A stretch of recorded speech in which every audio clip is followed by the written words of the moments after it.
Tonight, house fire horror. Parents can only watch as 4 of their 5 children perish in a devastating blaze. Welcome, the Singapore travel bubble opens, bringing families back together. River rescue, a hero cop saves 2 boys stuck in fast-flowing floodwaters. Search hampered, rain makes the operation to find William Tyrrell even harder. No fares, bus drivers launch industrial action, taxpayers to foot the bill. Toys put to the test, the items at the top of the Christmas wish list. And Tim Payne and his wife speak out as Australia's keeper in waiting puts selectors on notice. Live from Sydney, 7 News with Mark Lewis. Good evening. A mother and father are trying to come to grips with an absolute tragedy. 4 of their 5 children were killed when their house went up in flames. Neighbours watched helplessly as the blaze raged, with the siblings trapped inside. A fire so intense and ferocious.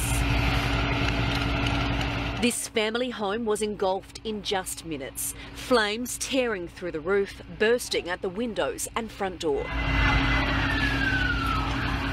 4 young children were trapped inside. Their parents and 8-year-old brother somehow made it out alive. It was like the whole house was gone that time. It was so intense. I'm not sure anybody could have done something. Because of the intensity of the fire, it was very difficult for our crews to be able to initially make access. And with the roof already being compromised and the tiles collapsing, it was unsafe for our members to be able to proceed. It was 1 a.m. Neighbour Cyril Dominguez frantically ran door to door, alerting everyone. Oh my God, there are all kids inside. The children's parents can be heard screaming, helpless. The dad keeps on shouting, my kids are gone. With the distress of the parents and the 8-year-old, it was very difficult to get accurate information early on to be able to focus our search areas. Frustrations too over apparent delays in answering emergency calls. It's so hard to get into 000, 10-15 minutes, something like that. Call-taking agency Esther says the phone was answered in 79 seconds. In daylight, detectives confirmed the worst. We have a 10-year-old and 3-year-old boy and a 6- and 1-year-old girl found deceased. 2 parents and a sibling have to live with that. That's very sad. A short time ago, devastated family friends arrived at the home. Their grief overflowing for cherished members of Melbourne's Sudanese community. A really good kid, you know. Police now have the grim task of sifting through what's left at the home to determine the cause of the blaze and to work out why the flames took hold so quickly. My gosh, how you live with this, I don't know. It's shocking. A family of 7 that must somehow adjust to life as a family of 3. Tegan Dolling, 7 News. There's the prospect of more relief from COVID rules as part of a state government review this week. The promising development emerged as no quarantine holiday makers arrived inside our newest travel bubble.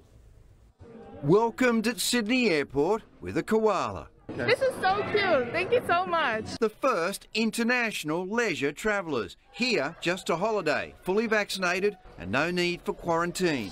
I'm very happy to be back in Australia. I'm very glad you guys have rolled up your sleeves and got the jab.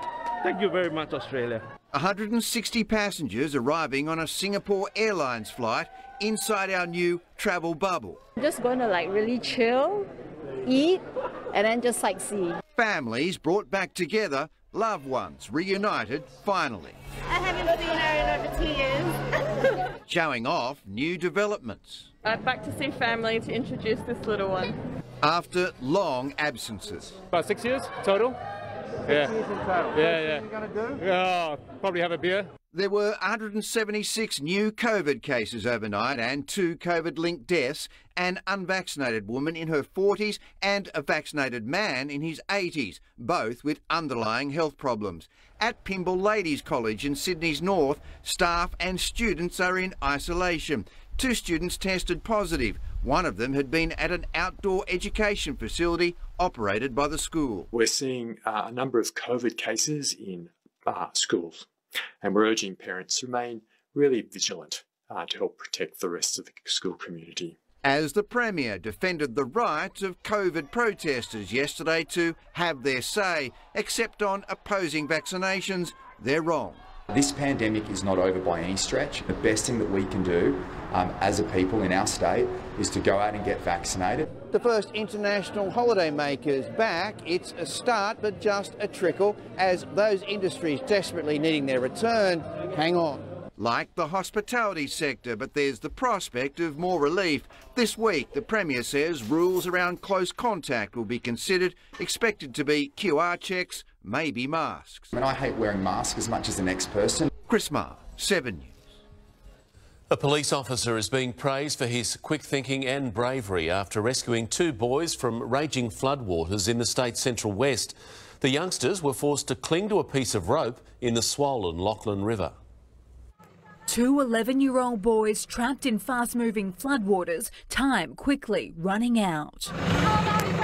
The pair had dived into the swollen river near Condobolin and were quickly washed downstream. Clinging to a rope attached to a submerged tree, they cried out to local campers. They were very distressed, and one was calling out, "I can't hang on much longer." That rope their lifeline until emergency services arrived just minutes later. Among them, local police sergeant and strong swimmer Joel Hunter. Being a surfer from the coast, I understand with rivers here, especially with floodwaters, it's quite dangerous. Quickly stripping off and diving in with an SES life jacket to retrieve them one by one. I said, "Look, mate," I said, "you just stay nice and calm and I'll be with you back shortly." Returned to the river's edge, shaken but safe. Sergeant Hunter has been praised for his actions, but others are urged to avoid doing the same, with flood warnings in place across regional New South Wales and more rain on the way. If it's flooded, forget it. Amber Laidler, 7 News. That heavy rain is hampering the search for William Tyrrell's remains, making the painstaking operation even more challenging. Crews have now spent a week combing the area where the toddler vanished. In a new twist, William's foster parents have now hired a top barrister. What started last Monday at a cracking pace in the dig for William Tyrrell has bogged down, quite literally. Sheets of rain dismantled the search site overnight. It's been repaired with only a skeleton crew today and replacements arriving in Kendall to swap out exhausted colleagues. Only 2 days ago, a creek adjacent to Cobb & Co Road was drained. The rain has filled it up again. This afternoon, an excavator's attention turned towards an adjacent private property. The fence did not exist when William did. It is ghoulish, but also human nature that William Tyrrell's disappearance continues to be this region's unwanted tourist attraction. People will come in and from out of town and ask about it all the time. And yeah, that's all we say. There's nothing you can say. Everybody's got to get some closure on it, and until it gets to that level, I suppose, and if it ever does. It has been an extraordinary 7 days. The announcement of a fresh dig, items of interest compared to Spider-Man pictures, luminol testing, high-tech ground imaging, a car seized for forensic testing, the emergence of William's foster mother as a focus of inquiries, and unrelated common assault charges against her and William's foster father. They have engaged high-profile barrister John Corn. He made no comment when we contacted him today. And so ends the first week of a historic search that for Strikeforce Roseanne investigators could well be make or break. And even though the rain is hampering progress after 7 long years, given what's at stake, these are just drops in the ocean. In Kendall, Robert Ovadia, 7 News. With an election looming, the federal government hopes to use the final sitting fortnight of Parliament to deliver on a major election commitment. But its plans to introduce a bill to tackle religious discrimination could be derailed by a revolt from the backbench over vaccine mandates. Flying in from every corner of the country, Federal politicians are bracing for a fiery final fortnight of Parliament. It's going to be a big couple of weeks. Labor accusing Scott Morrison of leaving it to the last minute to introduce a bill to tackle religious discrimination. He's done nothing, and now, as the election approaches, all of a sudden he finds a religious freedom bill in the top drawer. But delivering on the election promise could be tricky.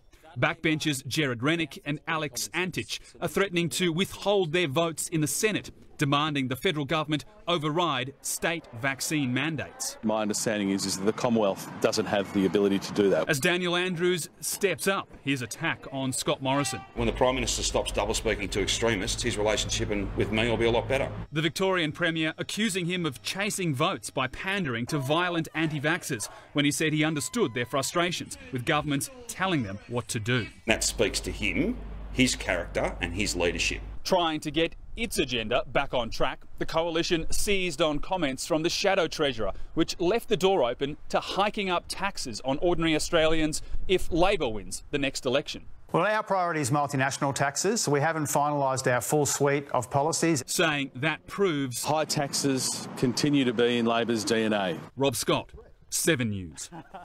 The Premier denies he's at loggerheads with the Prime Minister over plans to poach state MPs for federal seats. Holsworthy State MP Melanie Gibbons and the state member for Parramatta Jeff Lee have been approached to quit and run at next year's federal election.